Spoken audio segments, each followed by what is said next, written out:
Okay, kids, so you asked for a bit of background review, rehash of the years from after Ronald Reagan, Ronald Reagan to present, all of which is theoretically fair game for the Regents exam. So first thing I'm going to do is just briefly run through these presidents and the time period, and then we'll run through a whole ton of questions, all the questions that have appeared on the Regents exam that relate to this period. All right.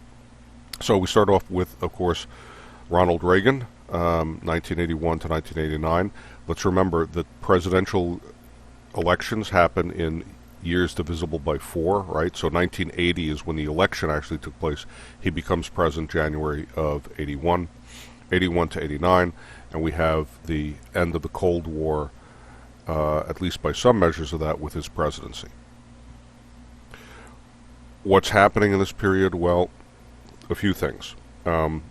You are getting that issue of the graying of America. That is, the average age of Americans is rising, and economists can foresee, even back in 89, that this is going to create a problem for the country.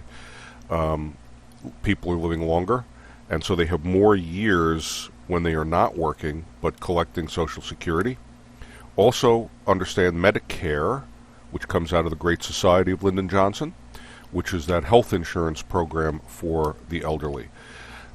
When Social Security got started back with FDR and the New Deal, average age that people were dying in their late 60s, so they were collecting Social Security from 65 until they died at 70, 71, 72. Now people are retiring at 65 and collecting Social Security for 30 years till they're 95 or older. And one of the huge expenses is also that Medicare, that medical care. So if you have more young workers than you have older retired people,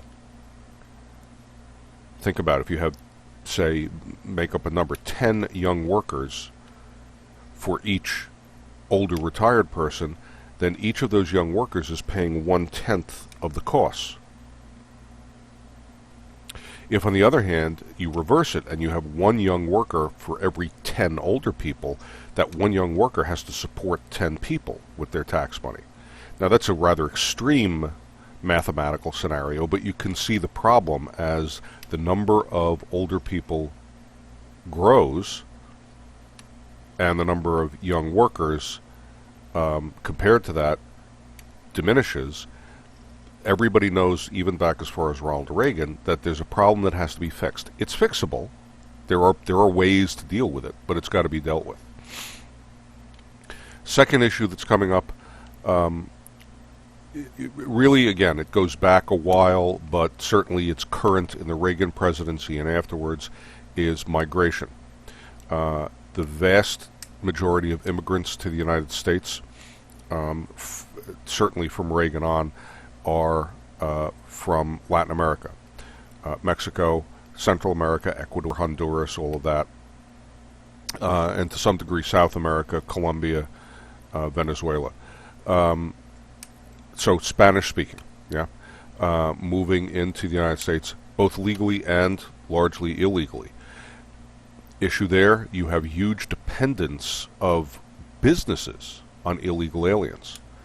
When you go to the supermarket, the reason you can buy a head of lettuce in the middle of winter for relatively cheaply is because there's some Mexican illegal alien who is willing to work for, dirt poor wages to pick that lettuce, which makes it economical to bring it to you.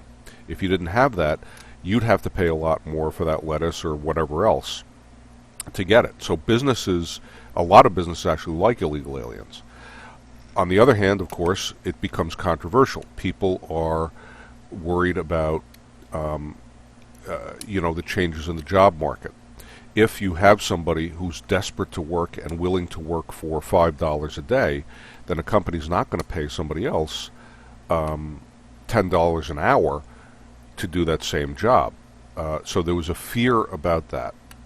You also have the beginnings of worry about NAFTA, North American Free Trade Agreement, NAFTA, which basically removed the customs duties and trade barriers between the United States and Canada in the north and Mexico in the south. And Mexico has always been much more of the bigger issue. Once again, if you, I don't know, you have a widget factory, you make widgets, and in the United States you have that widget factory, you're going to have to hire people for 10, 15 bucks an hour to work in your factory. They're going to expect benefits, there are safety regulations, and so on. If you move that factory right over the border of Texas into Mexico, you can pay a third of that in wages. People don't expect the kind of benefits. And even though theoretically NAFTA said everybody had to follow the same basic health and safety laws, in fact, that's not always the case. So, in addition to immigrants coming to the United States, there was fear with the NAFTA regulations that were going to come along in the 90s that jobs would be going elsewhere. You also had increasing involvement of the American economy in Asia, so the Japanese economy, and you're starting to get, and certainly by George Bush, you're definitely getting involvement of Chinese markets.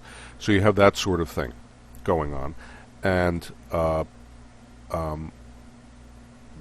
okay, and so we'll move on from there. Let's just run through, first of all, who the presidents were. Ronald Reagan, followed by George H.W. Bush, Herbert Walker Bush, sometimes referred to as George Bush Sr. He was George Bush Sr.'s, he was George W. Bush's father. Technically he's not senior because they have different middle names, but 89 to 93. George Bush Sr. was president for one term. He was actually incredibly popular as president up until 1992, when